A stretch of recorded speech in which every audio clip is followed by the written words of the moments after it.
What's going on, everyone? So I want to talk about sports psychology and the ins and outs of how to perform at your absolute best. Now, one of the concepts that I want to talk about is psychological characteristics of optimal performance. Now, basically what that means is what's going on up here when you're performing at your absolute best. Athletes want to know what to do so that they can perform at a high level a lot of the time, if not most of the time. And it's hard to perform at a high level all the time, but if you can perform at a high level most of the time, you're going to improve a lot and you're going to get better at doing it. So I want to talk about that a little bit. And hopefully this helps you in whatever it is that you're choosing to do in life. Now, I thought it was crazy to learn that studies have shown that 40 to 90% of success is due to mental factors. 40 to 90%. That's like a lot. And if we can learn how to control our mind and use our mind to our advantage, why wouldn't we do that? Why wouldn't we get 40 to 90% better just from improving our mindset? Now, a couple of the main topics when it comes to psychological characteristics of optimal performance is the loss of fear, right? Having no fear of failure. Now, a lot of athletes, including myself when I was younger, I would worry about failing.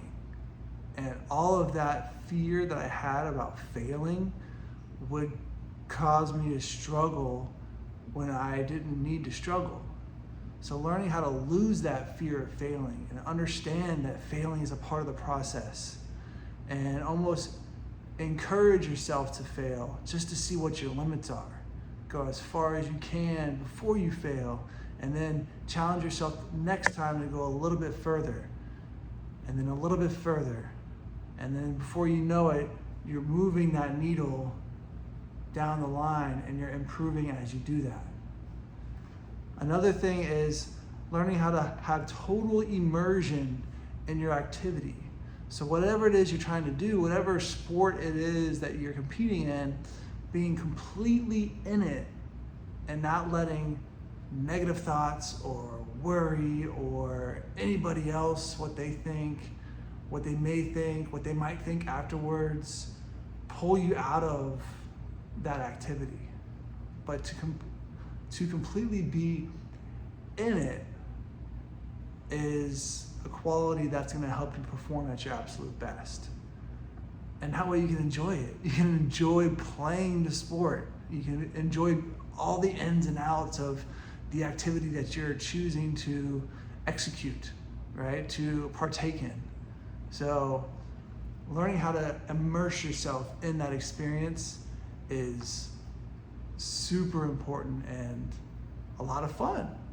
It's a lot of fun to be able to do that. Narrowing your focus of attention on the present moment. So it's really easy to think about what's going to happen afterwards, or what other people are going to think after you perform, what you're going to think of yourself, what your self-worth is going to be like if you perform at a certain level. But instead of thinking about those things, thinking more about like the present moment, what's happening right now in front of you.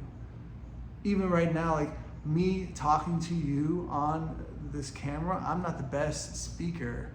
So I'll try and think about how things sound or how you may take what I'm saying, but that pulls me out of actually speaking to you. So I'm trying to improve on that right now, in this moment, here and now, talking to you guys.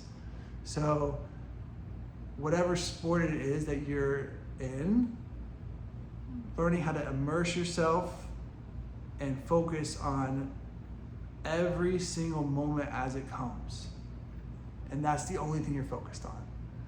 If it's a baseball player at the batter's box, kind of like digging his cleats in, or a softball player digging her cleats in and getting a couple of practice swings, and then focusing on the pitcher and their setup and the ball in their hand, whatever it is, that moment leads into the next moment, which leads into the next moment, and then that's all you need to think about. And before you know it, you have an entire experience of those singular moments that create the game, that create your performance, right? Hope that makes sense. Time, space, disorientation.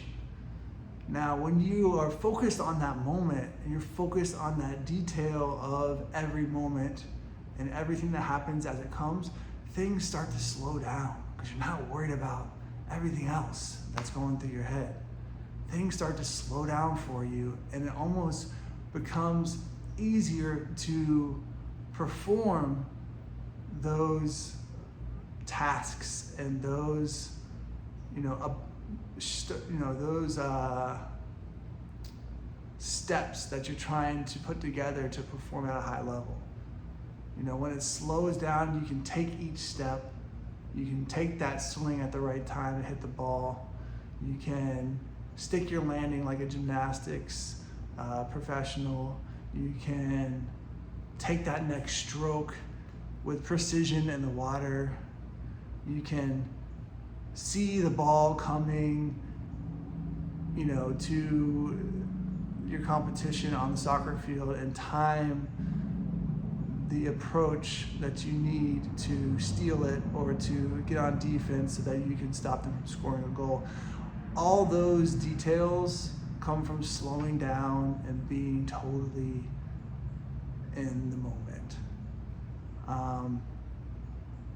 That's called the flow. If you ever heard of people saying, I'm in the flow or I'm in the zone, that's kind of what it means. In those moments, you may feel like the performance that you're doing becomes automatic. You don't have to think as much. It just kind of happens. And once it's over, you're kind of like, how did I do that? It just kind of came to me naturally. It just happened. Well, all these things add up to help you do them over and over again so that that automatic type of feeling becomes normal, and it becomes who you are, it becomes how you perform consistently at a high level. Controlling your emotions. If bad plays are going to happen, failure is going to happen. You're not going to go your best time all the time. You're not going to win every single game. So like being able to control those emotions and not let them get the best of you, and not allow your thoughts to run wild and spike your anxiety and your arousal level to the point where you're just so wound up that you can't even take a breath and enjoy the game. Learning how to control those emotions is going to help you be consistent and not ride the roller coaster, as I call it, the ups and downs of sport and competition. All this stuff will make you more self-confident. The consistency will make you confident. It'll boost your confidence so that you'll be even better at competing the next time. Not only self-confident, you're going to be more physically and mentally relaxed. You're not going to be worried so much about all the nonsense. You're going to recognize what the process is. All this stuff that we've been talking about for the past 9 minutes and 50 seconds is the process of improvement, the process of execution, the process of being an athlete.